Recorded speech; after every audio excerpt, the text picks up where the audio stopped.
Politicamente, você está mais do lado do Bolsonaro do que do Lula hoje, né? Cara, eu faço parte de um partido que hoje ele é Bolsonaro. Se você me perguntar o que eu acho disso, eu acho que o Bolsonaro é um presidente que fez e tem feito coisas positivas para o nosso país. Erra em alguns momentos, principalmente nesses últimos 2 anos com a pandemia. Deixou de ter algumas ações, na minha opinião, falou algumas coisas que poderia não ter falado. Ele se embananou muito. Né? Assim, tomou algumas decisões que poderia não ter tomado, mas eu, particularmente, eu convivi com o Bolsonaro 4 anos. Os meus primeiros anos de deputado federal, ele estava lá ainda. E o Bolsonaro é um cara muito sério, isso eu posso afirmar. Um cara que tem coragem, um cara que não tem medo de se posicionar. Isso ele trouxe para a presidência do Brasil, né? Antes do Bolsonaro, nosso país estava numa merda do caralho. Porra. É que é difícil julgar agora, porque como teve uma pandemia, fica difícil a gente avaliar, né? Ô, Rica, eu nunca fui um cara inseguro, as pessoas me conhecem. Mas, infelizmente, no Brasil hoje, falar de política tá chato, sabe por quê?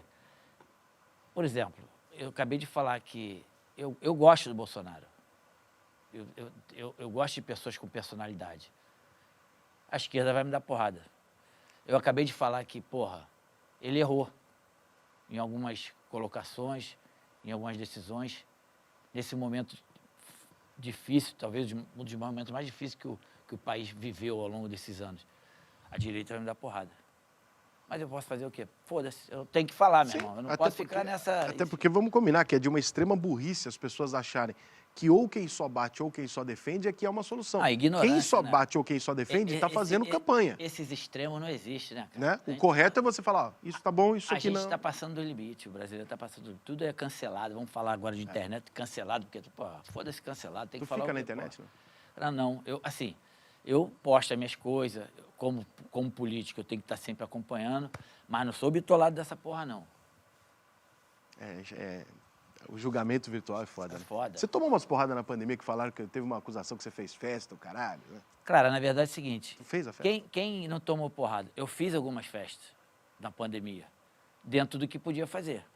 Porra, 600 pessoas na festa, 500 pessoas... Porra, nego passa um pouquinho do limite. É foda, né? Principalmente se tratando do Romário, né? É foda. Também acho que nem cabe 600 pessoas na porra da festa. Você está conseguindo passar como político sem mexer na tua imagem de ídolo, né? É verdade. Se você olhar os últimos anos todos que você está lá, ninguém passou a não gostar do Romário por causa disso. Claro que vai ter um voto ou outro que você vai fazer, tipo agora do fundão eleitoral, o pessoal critica, né? Você votou a favor, né? A favor. Por que você votou a favor? Cara, eu votei a favor porque o meu partido, todo mundo votou a favor. Então, assim, teve você não é a favor, mas votou a favor. Cara, não. O que acontece? A partir do momento que você tenha um fundo eleitoral, independente do valor, que você possa usar oficialmente e que seja demonstrado isso, na minha opinião, você não precisa fazer transação errada, você não precisa fazer sacanagem e você não precisa usar de caixa 2. Essa é a minha opinião. Entendi. É um processo de lisura, você prefere que seja as Eu prefiro assim. Você já recebeu muita oferta, não precisa nem revelar, mas você já recebeu muita oferta de esquema, propina, sacanagem esses anos? Cara, assim, o meu primeiro ano, chegaram algumas coisas para mim. Mas depois, você na política, o que você demonstra ser no começo. Então é o seguinte, a minha linha sempre foi uma. As pessoas entenderam, então isso para mim foi bem interessante, logo no começo eu me posicionar, entendeu? Então eu me posicionei de uma forma de que, pô, cara, eu vou por esse lado aqui. E então, muitas, eu já recebi algumas no começo, depois acabou. Você tá na política desde 2009, né? 2010, eu entrei em 2010. 2010? Faz aí já 10 aninhos, 11 aninhos que tu tá nessa brincadeira aí. Foram 4 anos de deputado federal e ano que vem, 8º ano de senador, 12 anos, né? É muito mais sujo do que você esperava ou muito menos? Cara, a política é suja, cara. Bem pior do que você imaginava? É. Assim, não sei se é pior, mas eu já imaginava que seria um mundo sujo também, já que eu vim do futebol. Mas só como eu te falei, como a gente joga, a gente não presta atenção nessas coisas fora campo. Não sou eu, não. Eu acho que se for perguntar a todo mundo, por mais que as pessoas sejam cultas, inteligentes, politizadas, tu não tem muita noção, porque tu tá ali, 24 horas, treinar, viajar, jogar, concentrar, entrevista, então tu não se liga muito nesse detalhe.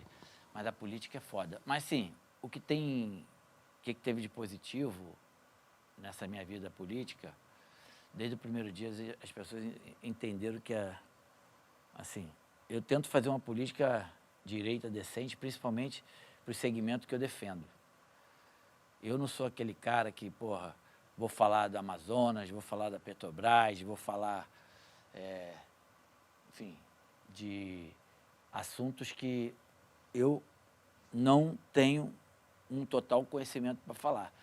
Política, na minha opinião, é você entender um pouquinho das coisas, até porque você tem que votar sobre tudo, e na dúvida você senta, na dúvida, falta de conhecimento, você senta com os teus assessores, por isso que eles são pagos para isso, te explicam e você entende, e aí você decide, vai votar sim ou não, ou vai se abster. É assim.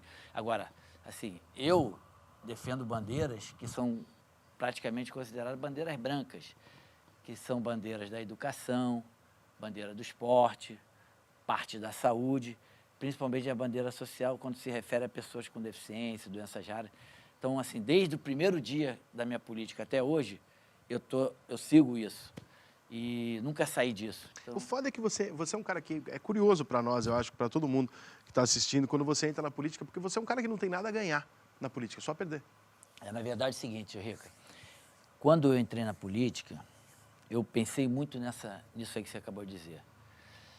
Eu sempre fui um ídolo, consegui tudo na minha vida através do futebol. E você entra na política, principalmente no Brasil, e como político é visto, eu tinha receio de perder essa idolatria exatamente por causa da política, né? E, cara, graças a Deus, eu superei isso, passei por cima disso. Por incrível que pareça, por mais que as pessoas não concordem muito com algumas votações que acontecem que eu voto, eu tenho obrigação de votar naquilo que eu entendo que é bom para o nosso povo, eu consegui superar isso e não mudou esse carinho, esse respeito que o brasileiro, que o povo brasileiro tem por mim. A prova é que, ao longo desses anos, eu continuo viajando muito como político, e sempre como Romário, ídolo, né? Isso vai ser sempre acima de qualquer coisa. E eu vejo um respeito muito grande. E, por exemplo, como eu te falei, eu defendo um segmento que é em relação às pessoas com deficiência, até por causa da minha filha, que a Ivy tem 16 anos, ela tem Down. Foi por isso que o motivo maior que eu entrei na política, para ser a voz dessas pessoas. Então, como eu faço muito para essas pessoas, até essas pessoas do Brasil todo, hoje me reconhecem como Romário, que foi o jogador de futebol, o ídolo, e hoje defende essa bandeira que são poucos que infelizmente defendem.